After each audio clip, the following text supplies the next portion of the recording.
Hari Rabu kemarin seolah menjadi saksi betapa badai rumah tangga Ustadz Ahmad Al-Habsyi dan Putri Aisyah sang istri kian mendulang babak kejutan. Pasalnya melakukan upaya mediasi yang kedua, tapi sayang lagi-lagi upaya mediasi itu pun berujung gagal. Akibatnya gugatan cerai Putri pun dinyatakan resmi memasuki babak sidang, ditandai dengan saling tanda tangan dokumen pada ruang mediasi Pengadilan Agama Jakarta Timur kemarin. Tapi seolah tak putus asa untuk rujuk, Ustadz Ahmad Al-Habsyi masih berusaha berdamai di luar persidangan.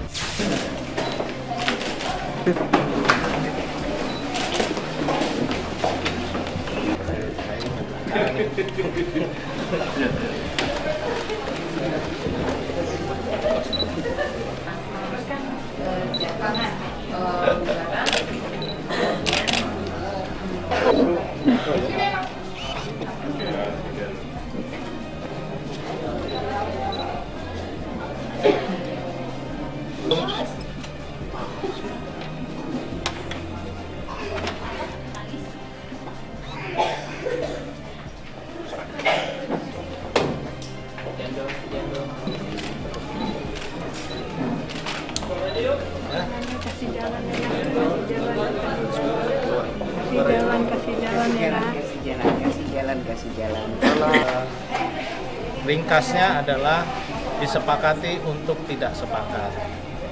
Jadi masing-masing tetap pada pendiriannya. Boleh dikatakan gagal, Bang? Ya. Kata lainnya adalah mediasi ini gagal. Ya, ini kan suasana emosional. Artinya setelah mediasi gagal, artinya ini sudah mengarah kepada perceraian saja. Ya, walaupun mungkin nanti ada upaya juga dari majelis hakim untuk mendamaikan, tapi sudah katakanlah di atas 50%, saya nggak bilang insya Allah ya, karena nggak enak juga itu, bahwa perceraian ini akan berlangsung. Yang diharapkan perceraian ini berakhir dengan cara perceraian yang baik-baik. Dan memang sampai detik ini tadi belum ketemu titik temunya, tapi insya Allah ke depan masih banyak waktu. Tidak ada yang mustahil bagi Allah. Idza arada syai'an ayyaqula lahu kun fayakun.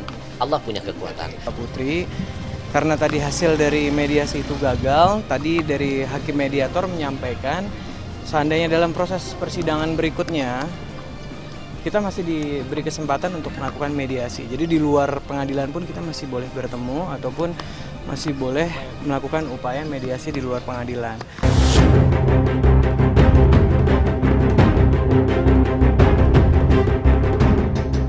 Tak ayal sebuah tanya pun mencuat. Jika Ustadz Ahmad Al-Habsyi terlihat begitu sayang keluarga sehingga bersikukuh melakukan upaya rujuk, bahkan berusaha melakukan mediasi di luar pengadilan agama, tapi mengapa Putri Aisyah justru berbeda 180 derajat? Jawabnya seolah tertambat pada teka-teki poligami Ustadz Ahmad Al-Habsyi dengan sang istri kedua. Pasalnya, jika pihak Putri mengungkap bahwa Ustadz Ahmad Al-Habsyi mengaku telah menggulirkan talak cerai kepada sang istri kedua, namun ternyata masih menjalin hubungan, tapi Ustadz Al-Habsyi tak pernah menjawab dengan jelas benarkah dirinya telah memenuhi keinginan Putri untuk tidak dipoligami alias hanya memiliki satu istri. Apa yang sebenarnya terjadi?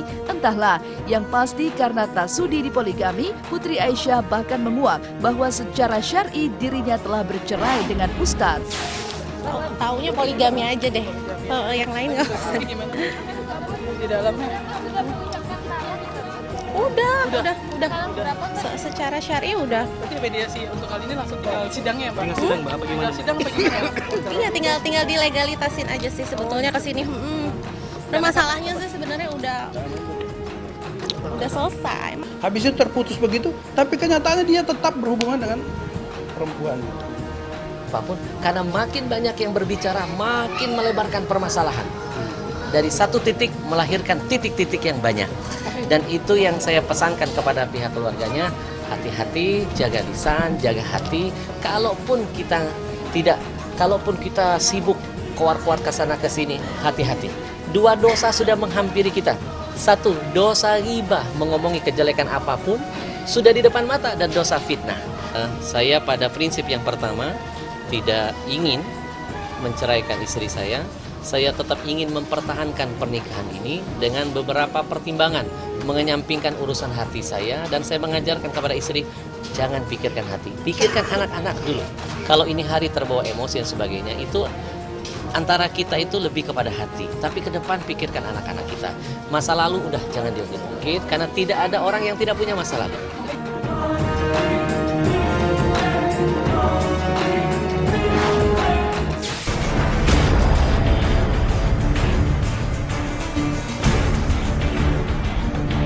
Tak jauh dari badai perkawinan Ustadz Ahmad Al-Habsyi, keretakan rumah tangga Tommy Kurniawan dan Fatimah Tania Nadira sang istri tak kalah mendulang babak mengejutkan.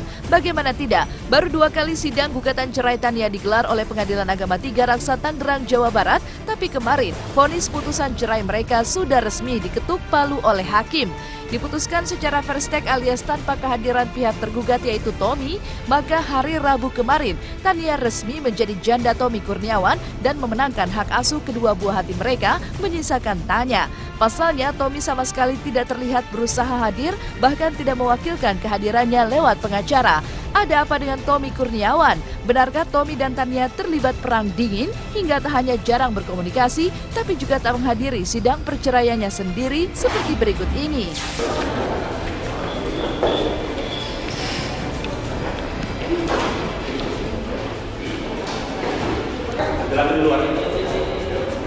Berlaku karena sudah Tommy Kurniawan sebagai tergugat sudah dipanggil secara patut oleh pengadilan, kemudian sudah diambil pemeriksaan pokok perkara. Pokok perkara sudah masuk ke materi. Terkait dengan itu, prinsip-prinsip pengadilan yang mengenal ajas, cepat, ringan, dan biaya murah.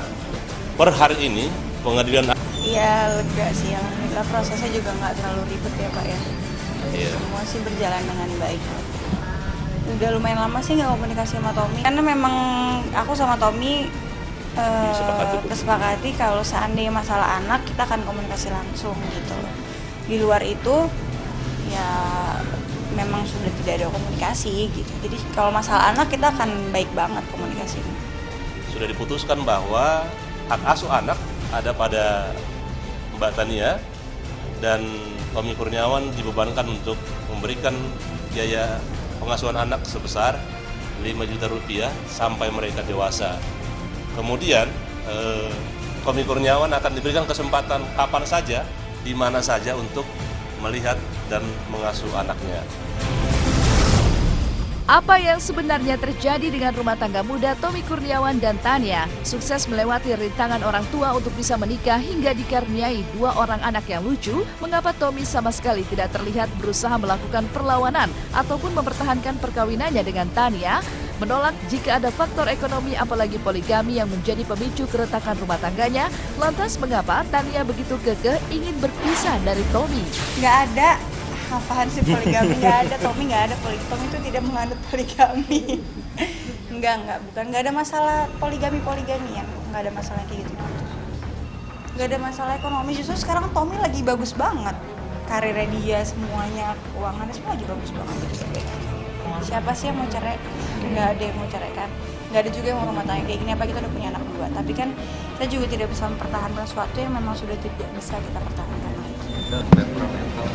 Justru karena kita sama-sama memendam, jadinya seperti ini. Setiap kali ada masalah kita pendam, ya udah deh nggak usah dibahas. Jadinya meledak, jadi kayak bola salju.